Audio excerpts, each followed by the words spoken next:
বাচ্চাকে সুশিক্ষা দিন, অন্যায় শিক্ষা দেবেন না, কুশিক্ষা দেবেন না। আপনার বাচ্চা যদি অন্যায় করে সাপোর্ট করবেন না, তাহলে আপনারই ক্ষতি হবে এবং পরবর্তীকালে আপনার সন্তান আপনার সাথেই এই রকম কাজ করবে। আজ যেটা অন্যের সাথে করছে, একদিন দেখবেন আপনার সাথে করছে। ভালো শিক্ষা দিন। হ্যাঁ, প্রয়োজনে শাসন করতে পারেন, বকাঝকা করতে পারেন, বোঝাতে পারেন। যখন দেখলেন যে না এত বোঝাচ্ছেন কিন্তু শুনছে না, তখন আপনাকে তাকে শাসন করতে হবে, বকাঝকা করতে হবে। আপনি তার মা বাবা, আপনি করবেন না তো কে করবে?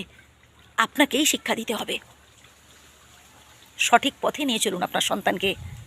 আমরা অনেকেই সুরক্ষার মধ্যে আমাদের সন্তানকে রাখার চেষ্টা করি, যাতে সে ভালোতে থাকে, তার কোনো অভাব না হয়। আরে ভাই, আপনার বাচ্চাকে অভাব বুঝতে শেখান, সে অভাব জিনিসটাকে সে বুঝুক। আমাদের দেশে, আমাদের সমাজে অনেক মানুষ রয়েছে কত কষ্টে, সে এটা জানুক, সেটা বুঝুক। সে যদি সারাক্ষণ একটা সুরক্ষার মধ্যে থাকে, সে যদি সারাক্ষণ যা কিছু চাওয়ার আগেই পেয়ে যায়, তাহলে সে অভাব জিনিসটাকে, সে কষ্ট জিনিসটাকে এটা বুঝতে পারবে না। অনেক বাবা মাকে দেখেছি ছেলেমেয়েকে কোনো কষ্টই দেয় না। না, তাদেরকে কষ্ট পেতে শেখান, তাদেরকে কষ্ট জিনিসটাকে এটা ফিল করতে শেখান। অনেকে দেখবেন তার যদি একটা জামার প্রয়োজন, তার 5টা জামা চলে এসেছে। তার যদি একটা শুয়ের প্রয়োজন, তার 4টা শু এসে গেছে। এটা করা একদমই ঠিক নয়, এটা করা একদমই উচিত নয়। সবসময় আপনার বাচ্চাকে সুশিক্ষা দেওয়ার চেষ্টা করবেন, ভালো শিক্ষা দেওয়ার চেষ্টা করবেন। এতে আপনার বাচ্চারই ভালো হবে, আপনার বাচ্চারই মঙ্গল হবে। আমরা অনেক সময় এমনটা করে থাকি, ধরুন আমাদের বাচ্চা কোনো খারাপ কথা বলেছে, আমরা তাকে সাপোর্ট করি। আমরা এটা অপরের কাছে বলে বোঝাতে চাই যে না, আমার বাচ্চা যেটা বলেছে সেটা ঠিকই বলেছে, এতে কোনো অন্যায় নেই। কিন্তু আপনি বুঝতে পারছেন যে না, সেটা অন্যায় কাজ করেছে, সেটা অন্যায় বলেছে। কিন্তু আমরা এটা বলি যে না, আমার বাচ্চা অন্যায় করতে পারে না, আমার বাচ্চা যেটা বলেছে ঠিকই বলেছে, আমার সন্তান এই ভুলটা করতেই পারে না।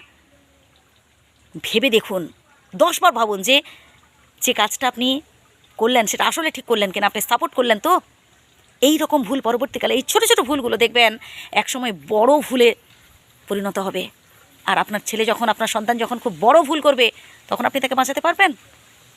তখন তো আপনি আর তাকে সুরক্ষার মধ্যে রাখতে পারবেন না। তখন কি হবে? তাই কখনো সাপোর্ট করবেন না। যদি আপনার সন্তান অন্যায় কাজ করে থাকে, শাসন করুন, বলুন যে না, অন্যায় হলে অন্যায়। যদি সে ভালো কাজ করে থাকে তাহলে ভালো কাজ, ঠিক আছে। কিন্তু যদি সে অন্যায় কাজ করে থাকে, তাকে বলুন যে না, এই কাজটা করা ঠিক নয়, এই কাজটা করা উচিত নয়, তুমি কেন এটা করলে? এইভাবে শিক্ষা দিন, সুশিক্ষা দিন, ভালো শিক্ষা দিন, যাতে আপনার সন্তান সন্তানের মতো হয়ে উঠতে পারে, যাতে আমাদের অহংকার হয়ে উঠতে পারে প্রত্যেকের কাছে, দেশবাসীর কাছে, সমাজের কাছে, আপনার পরিবারের কাছে, প্রত্যেকের কাছে। আমরা তো সবাই চাই যে আমাদের সন্তান যেন মানুষের মতো মানুষ হয়, তাই না? ভালো থাকবেন সবাই।